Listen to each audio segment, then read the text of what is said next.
El lupus aparece en esta página. Y en esta. Y en esta. En todas.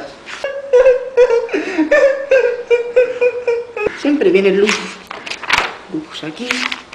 Allí. Allí. No se puede huir. Nos persigue. Anticuerpos, anticuerpos, anticuerpos anti-SD, anti-ROM, anti-todo.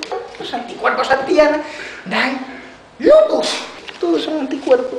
No se puede, no se puede.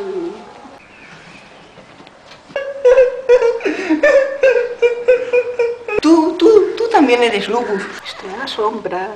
Si estoy a la sombra no vendrá la luz. Si la luz no me da, no habrá fotosensibilidad. Y no habrá lupus. Hay lupus.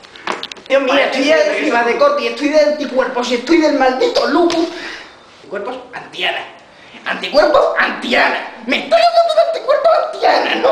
Claro, hacer un trabajo sobre el lupus. Vamos, será divertido. Hagamos un trabajo sobre el lupus. Total, ¿tú cómo podemos tardar? Tampoco se puede tardar tanto, es un punto más. Claro, un punto más.